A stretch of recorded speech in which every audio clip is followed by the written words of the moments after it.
it's always easier to sit on the other side of the table and make these comments and make these assumptions that it is easier when you get this post to do these things. But you rightly said I'm a Bengaluru girl, and I definitely looked up to Rahul Dravid a lot. Results are never guaranteed, and that's what I keep telling my team. There are times when I have to walk out and stand by myself in outdoors because I cannot take the music anymore, because those I cannot relate to the music anymore because they're playing some rap which I cannot understand. So I think those are my three wishes to Genie. And if you can find the Genie, just let me know.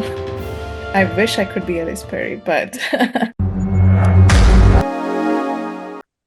Well, a captain seeks confidence from the team, and the team embodies the captain's persona. Today, we have a captain with us whose journey is not just a chapter in the books of a nation's cricketing dream, but a certain kind of a prologue and a memorable, never ending yarn as well, inked with perspiration, grit, hard work, and of course, talent that everyone seeks in their skipper. Welcoming our today's guest on our exclusive chat with Cricket Times, USA Women's National Cricket Team Captain Sindhu Sriharsha. Sindhu, it's an honor to meet you. How are you doing these days? thanks a lot, Akash. That was a great intro. I'm not sure I'm worthy of it, but thank you so much for that. But doing great, and thank you for calling me on the show, and looking forward to this conversation. Well, thank you so much, Sindhu. Uh, Sindhu, uh, we will get into the questions about Team USA and USA Women's Cricket Team. But before that, we want to dive in about your cricketing journey. Uh, a Bengaluru girl who left cricket at some point of time in her life and picked up the bat again. What brought you back to this beautiful game of cricket? I think, once you pick up that bat as a kid and it's been part of you as a growing up, and that's been your identity, it's never out of your system. So I think, once I moved to a new country, moved in as an immigrant, and the easiest way for me to find a community, kind of a family, was always going back to my roots.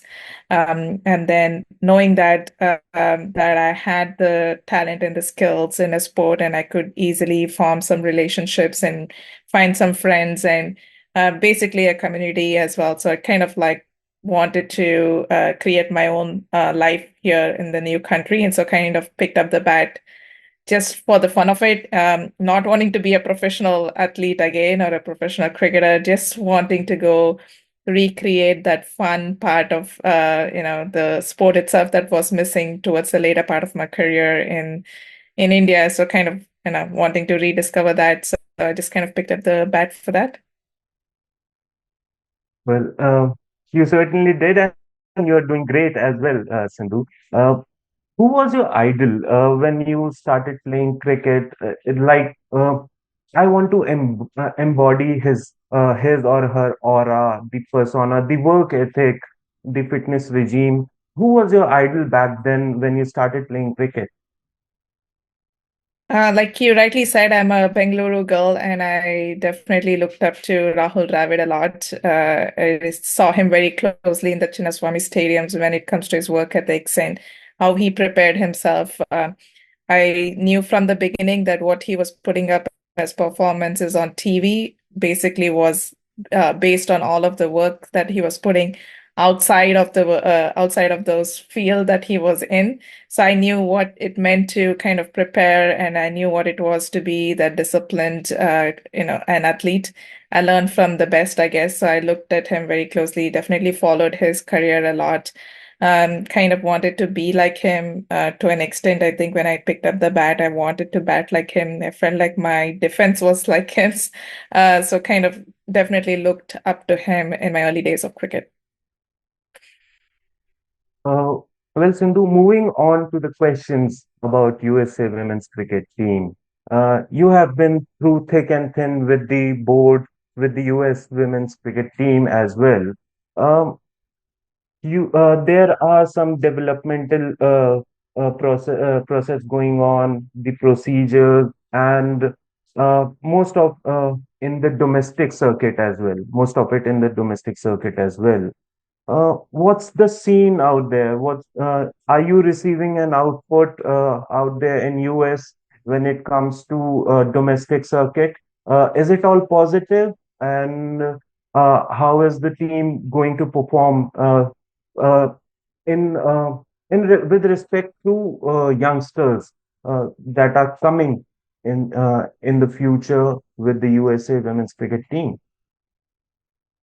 Yeah, that's a very heavy question. I feel like there are multiple questions in the same question. But anyway, Mhm. I'll try to answer the best way I can from the beginning, what I've seen the past few years that we have developed a domestic circuit or domestic pathway, as we call in the US.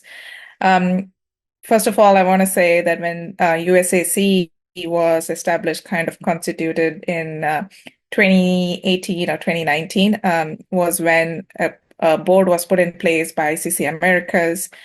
From then on, we've only gone upwards from there. We have had a board consistent, especially a female director, Nadia Gruni, has been on that board, sitting board president. Not a president, sorry. She is the sitting players representative on the board, has been sitting in that post for the past 6 years since it has been come into constitution. And definitely a lot of positives since then. Domestic pathway was established somewhere in 2021. And since then, we've only seen the number of cricketers or the age group levels that have grown.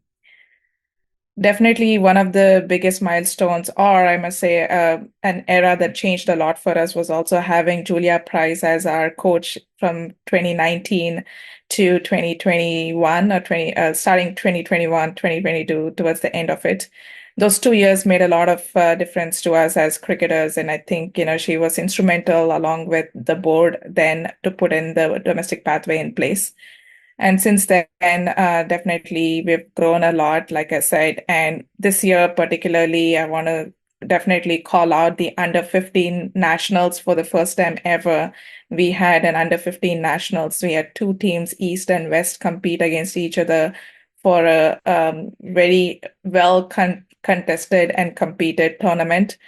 So the number of girls in the age group level of 13 to 15 have picked up. We've had the entry to under 19 World Cup as well. We have the entry to go into under 19 World Cup this year as well. So we've definitely grown this number over the period of years. Today, in our senior national team, the team that actually traveled to the UAE, just the globals last year, sorry, this year in May, the average age was 18 years old. And I probably brought that number up, but what I want to focus on is kind of that we have invested, I mean, USA Cricket as a community, we've invested in trying to build the age group level, giving exposure to these youngsters at the right time, keeping them and exposing them to the right opportunities right now. And eventually, a few years down the lane, they will be able to bring in the results that we need. And they will still be in their early 20s and 25s, where you know that they can still give 10 more years of cricket in them left. So I think that was a very um, intentional kind of way of us strategically, tactically trying to move away and, exposing the younger generation.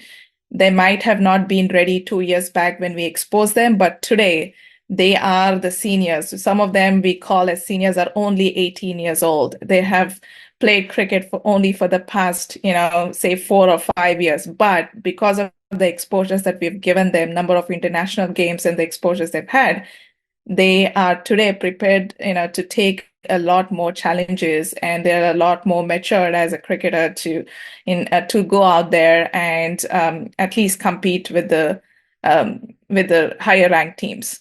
Results are never guaranteed, and that's what I keep telling my team as well. So you cannot just because you've put in the work doesn't mean that you'll go out there and get the results. But I think the process is the way that we're looking forward. I think it's been the right process and the right opportunities at the right time. I think that's gone on really well for the past few years.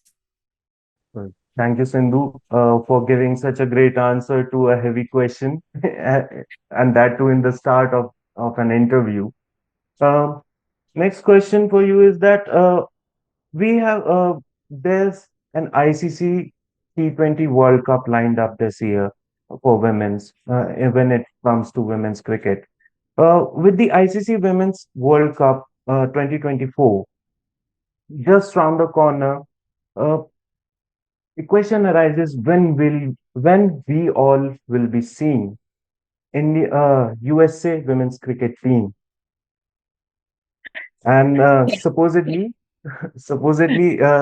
after your big answer and a great one too, we are assuming that it will surely be soon as well.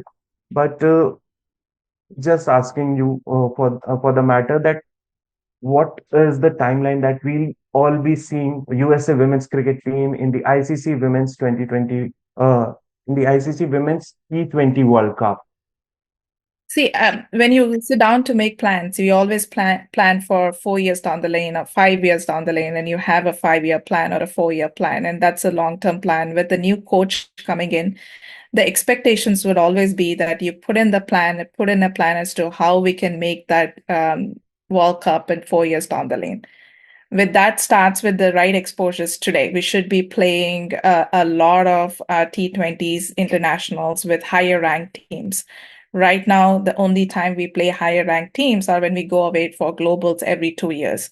The way we should be planning towards this is playing on a regular basis, bilateral series, and seeing where we stand today. That will give us kind of like working backwards as to where we stand against the high ranked teams, and then we can see how we can compete and eventually make that World Cup team. I know ICC has also made a decision that the next World Cup 2026 is going to be a 12 teams Hmm. tournament, which obviously, of course, opens up the doors for a lot of associate national teams. It's not just USA. And I think a lot of them are already knocking those doors and wanting to make that in a World Cup. For example, Ireland missed out this time when Scotland kind of beat them and couldn't make it to an Ireland, who is one of the full member nation, part of the World Cup championship teams for women championship, couldn't make the T20 World Cup because of the 10 team restrictions. I think the right call here is by ICC opening up that for a lot more teams. And I think 4 years down the lane, it is 16 member team, 16 teams tournament. That is our real shot, trying and making that should be our goal. I'm not saying that we won't be ready in 2 years down the lane when it is 12 team tournament, but I'm just trying to say that yes, there have been a lot more higher ranked teams who are not able to make that 10 member teams 10 team tournament or the 12 team tournament. The right call for us would be working backwards and trying to make that 2026 16 member tournament. That would be our right focus for now, and ensuring that the new head coach coming into our coming in as well, that gives him enough time to put in a plan in place as well 4 years down the line. That definitely seems more realistic and something that we can definitely look forward to. So I asked two heavy questions at the start of the interview, but I'll ask a lighter question. USA women, yeah, USA women's cricket team is a diverse lot with players players with different ethnicities, with players with different at age groups. There are different age groups as well. Uh, who are some mischievous characters? Who are pranksters? Um, they can be seniors, they can be the youngsters in your team. Who are those people who have mischief all over written on their face, and they have a mindset to prank all of the staff, support staff, players, and senior players too? Honestly, I'll be honest, but because I don't think anybody is a prankster. Because I think, these I we have seen these youngsters from the age of 15, 16, and they have grown as people today. But I want to say that it's a very lively bunch, very noisy in the dugout. There are times when I have to walk out and stand by myself in outdoors because I cannot take the music anymore because those I cannot relate to the music anymore because they're playing some rap which I cannot understand, and it's definitely very noisy. I feel like everybody before the game, after the game, whatever the results can be, they take it in the right spirit, and everybody is always in the right spirits to try and pick each other up, and that's been the culture. And I think everybody supports each other. If I really have to pick one, I think somebody who keeps the mood of the team up at all times is Geetika Kodali. I think she's been with us in the team since she was 15 years old. Now almost 20. She's 20 now. She's been with the team for 5 years. Has been my vice captain for a few years with Anika Kolan with her under 19 now coming up. She's being prepped for that, but Geetika is somebody we look up to as one of the leader in the team. She's part of the leadership team as well. So I think she try and keeps that the fun part of it alive within the team. So if I really have to pick, it will be Geets. Gitika. So, moving on to another question that what do you want to say to those budding women players? Uh, since you are an inspiration, Sindhu, you have been into cricket for a longer period of time. You were there in USA. Uh, you started and picked up bat again in 2013, and at that point of time, USA cricket was even banned at that point of time due to fiscal deficiencies as well. So, what do you want to say to those budding women cricketers who are thinking to play and take up this as a professional sport? I think even before taking up this as a professional sport, I will first tell them to pick up the bat for the fun of the game. I think, it's a beautiful game. There's a lot to gain from it in terms of like just playing any sport in a life. I think you learn to accept both success and failure in the same heartbeat. And I think that's something that you cannot learn sitting in the classrooms. And I think that's something that I have learned growing up and playing the sport itself. Um, getting the high of playing in a field with a group of 15 players and part of your team and feeling that relationship growing and growing your friendship, pick up the bat for those. It's not about trying to make the USA national team or trying to be in the World Cup, trying to make that Olympic team. It's not about that. Love the game first, have fun playing it. You want to be out there and play day in and day out with your friends and wanting to build those memories, pick up the bat for that. Eventually, once you've picked up the game and you've, acquired the skills and, fell in love with it, you'll find a way to make it to the top level. But as of today, this is the right time to pick up the sport in the USA. It's only going upwards from here. Pick it up for the fun of it, and it's a really fun community. It is still up and growing, so you will definitely make a lot of memories in as we grow, and you'll also learn because it's a growing community.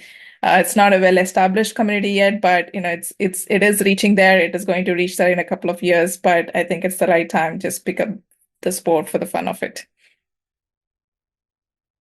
You know, you are at the latest stages of your career right now. There is a lot of cricket left in you, right? Uh, how do you keep yourself so match fit? And what is the secret behind your fitness? And how do you deal with injuries? Since a cricket player always have niggles, nobody is 100% fit while they go on the field. But how do you cope up with that? How do you deal with your injuries, your fitness regime, and what is the secret behind your energy on the field? Ooh, tough one, but I'll try to frame it in the best way I can. I think the biggest change are probably the turning point in my career, I must say, is, having met Julia Price and she being the coach. I think what she brought in that time is kind of professionalism and being making ourselves accountable for who we are and what we wanted to be as, as an athlete. She definitely brought in processes to in terms of like what fitness, regime should look like. As much as before that we felt like we were cricketers, we were athletes, I think we didn't have the right resources to kind of follow. And I think what she gave us along with USA Cricket is gave us a fitness trainer in Bert Cockley. I'm sure you've heard of Bert Cockley, a former Australian cricketer, fast bowler. So he maintained our strength and conditioning program for almost 2 to 3 years. And when COVID hit in 2020, which most of us, we know we didn't like it, but I think it helped a few of us in terms of like giving us that extra time at home that, which where we could focus on things that we really wanted to personally, and we had enough time for that. And I was also coming back after I had my son, who was at that time about a year and a half or 2 years. So it gave me a ample time during the 2020 when I was just working from home. I set up a gym at home, so I have a gym at home. So I make sure that on a weekly basis, I'm at least working out, and I have a regime or I have a program that I follow. I'm at least six days in a week. I am definitely putting my working my backside off in terms of like making sure that I am at least competing at the level that I wish to be competing at. It doesn't get easier. I'm competing with some 15 and 16-year-olds who are recovering faster than me. I mean, it's just the way it is the circle of life, they recover faster than me. So I know I have to put in the extra work. Knowing that I'm also the captain, I should be setting the trend as well. So all of this accountability definitely helps me. I think it challenges me. It keeps me accountable for who I am. And I know I can only ask my team to do what I can do. So it is important that I put in the work so I can ask them to put in the work as well. So I think, that's where it comes from, that I want to be in the top shape that I can be when I'm competing. And also one of the key part I always tell myself is also diet is also really important. And I think, I'm very particular about what goes in my mouth in terms of like what I put in every day. Every day, it is every meal is in. I have to think like an athlete. Um, every bite I take, I have to think like an athlete. There are no off days. There are no cheat days. It's like knowing that it takes harder for me to come back, or it is just being accountable and disciplined and determined, I guess. Because one day you have a cheat day, that means the next day you have to work that little bit more harder. So you pick which one's better. You want to have that extra piece of cake, or do you want to run 30 minutes more the next day? So it's like every day, every meal, every second kind of a decision as to where you want to see yourself and where you want to be competing. We'll get back on the cheat meal thing ahead in the interview. We'll be we'll be talking about that as well. Um, I wanted to ask about your vision for USA Women's Cricket Team as a captain right now. What are your all goals? Uh, what is your vision regarding USA Women's Team right now? Great question. Again, I will go back to what I've been saying. I think at an America's level, we have been dominating for the past 3 terms almost, like since 2019 that we took over, and we've been competing in Americas. We've definitely dominated that space, and I think we've created the gap. We've shown America's region at least who we are and what kind of talent we have. So having set that standards in Americas, I think we want to be able to go out there in the globals as well and make a name for ourselves. If anything, a vision for me would be when we go over to the globals next time, which is in a couple of years. The teams are definitely fearing facing USA cricket, where they know that we, on a given day, will be able to beat any team that comes our way, and definitely going out there and making the semis and the finals. That's kind of the vision. First thing first, making that semifinals would be my biggest vision in the next globals. Sindhu, reiterating my thing again, what I said that you have been through thick and thin of USA cricket when it comes to women's cricket, right? So if you ever get a chance as an administrator, what will be the changes you will be making to grow the sport in USA and to attract more young girls to this game?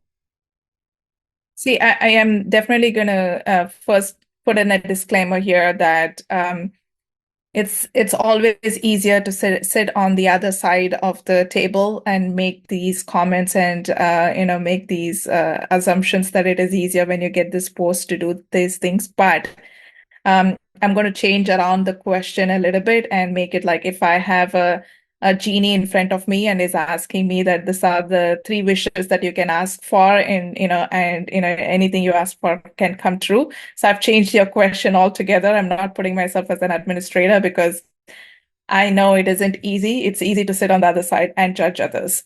So with Yeah. that disclaimer, if I did have, the wishes that I could ask for and what I would like to change or bring in a change or make a change with the current community would be that definitely having cricket as an NCAA sport in the US, which would open up a lot of avenues in terms of attracting athletes from other sports into cricket, which would open up softball players to come in, baseball players to come in, hockey, field hockey players, a lot of people who are not able to make the NCAA double A scholarship through their sport can definitely try and pick up the sport, which is a faster transition and building that number of professional athletes in USA cricket. That would be my number one goal, number one wish.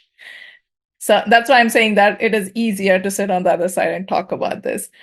Then the second wish would definitely be that cricket is also part of the schooling systems, and it is as recognized as a school sport, and every kid has an option in their PE to not just play soccer or football or track and field, but cricket also is part of that, and we have more kids picking up that. Um, then a last one in terms of high performance, now kind of like moving away from the development side, moving to a high performance. I would say that we have an high performance kind of a program where we have 25 girls identified and who's working throughout the year with a program set up by USA Cricket with high performance coaches. And then we're constantly um, traveling and having a 12-month schedule with all of the tournaments fixed for the 12 months where we have an off season, pre-season and post-season calendars and with all of the macro and micro plans. So I think those are my three wishes to Genie. And if you can find the Genie, just let me know. Thank you so much, Sindhu. You drove it nicely to the fence right there. So, moving on to the lighter segment of our interview, we'll be playing this or that. Um I'll be asking you questions. I'll be giving you two options, out of which you ought to pick one preference of yours that you seem the best according to you, right? So, uh, like I'll be asking you French fries or chili potato. What do you prefer? I'll say French fries, uh, and same vice versa.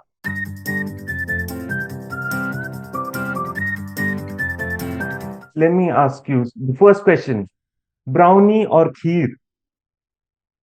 I do not have a sweet tooth in me at all, but it would be, if I do have to make a choice, it would be Kier any day. All right.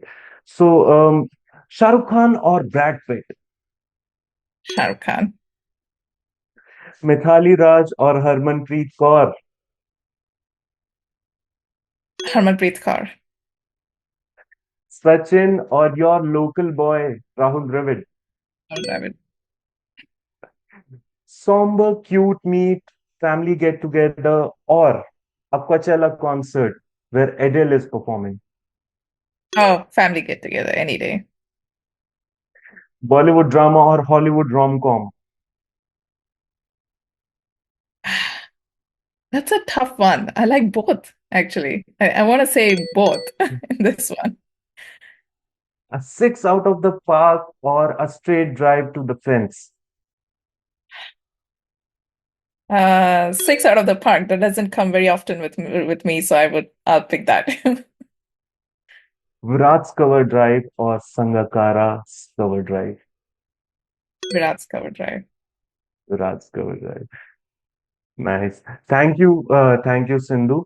Now, if you, I guess you've got the hang of it answering quick. So we'll be starting with our rapid fire round, where I'll be asking you questions and you just need to answer them quickly. Now, with with your wit, I'll not be surprised you'll be answering great answers as well.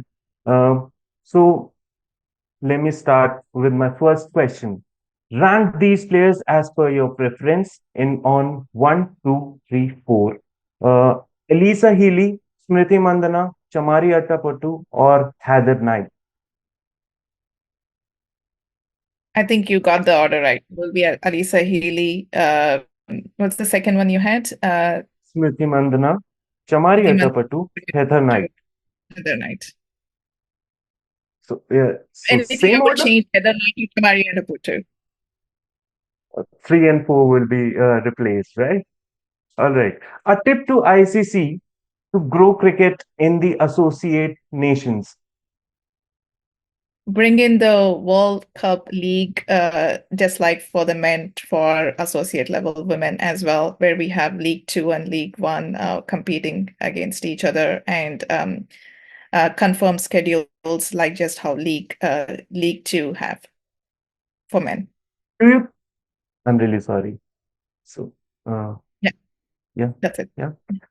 Do you think women's cricket is also shrinking into the big three nations, India, Australia, and England? If no, why? If yes, why? No, because I think what women's cricket brings in for the audience is completely different to what men's cricket bring in, and I think there's a lot more families that come out to watch women's cricket, and I think there's a different kind of um, uh, audience target and a sector that we are able to tap as women cricketers than men cricketers, and I think there's still, especially with T20 cricket, there's a lot more tactics and strategies still in the game, and it's more the competition level between the four, five, and six is a lot more closer in women's cricket than men's cricket. A cheat meal you crave. Biryani, chicken biryani any day. Favorite Bollywood movie. Ooh, I have too many. If I do have to pick one, it would be Dil To Pagal Hai. I could have probably watched that 1,000 times, maybe. It's something Shah that Rukh I Khan grew up. and Madhuri. Yeah, I grew up watching with my mom, and I still make it a point that we watch it together once every year together. What would be your first thing if you wake up as Meg Lanning? Ooh, first thing, I would come out of my retirement, go back and play the World Cup, the coming World Cup. Sachin Tendulkar. Ooh, nothing, and I think I would just relish, sit down and have a nice chai in the balcony and relish everything that I've achieved with my family next to me because I don't think, he spent enough time when he was playing. So that's what I would do. Elise Perry. Oh, I wish I could be Ellis Perry, but I think if I was Ellis Perry, again, I think that's a tough one. I don't know what I would do if I wake up and be an Ellis Perry. Tough one. You might have to take this off. I have no idea. Well, that puts an end to our rapid fire round and this interesting chat and a somber chat too with Sindhu Sriharsha. Thank you for being here and honoring all of us with your great presence. Um, so thank you so much, Sindhu. Anything you would like to say regarding this interview? Or to the players in US who want to play cricket and take up this as a professional sport.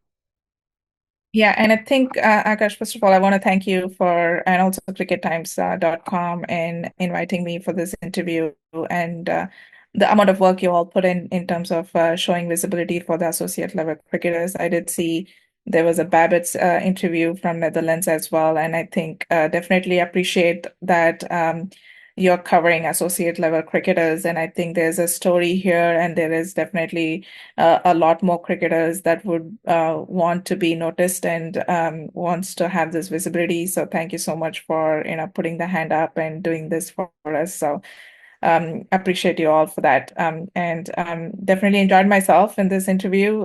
We had a good 45 minutes chat and hope we are able to send across the message that you wanted to with this interview. Thank you so much, Sindhu. We'll be meeting you soon, and definitely when USA cricket team will be playing in the T20 World Cup as well. So, wishing you all the best and the USA women's cricket team for their future endeavors, and we hope for the best. Thank you so much, Sindhu Sriharsha. Thank you, Akash.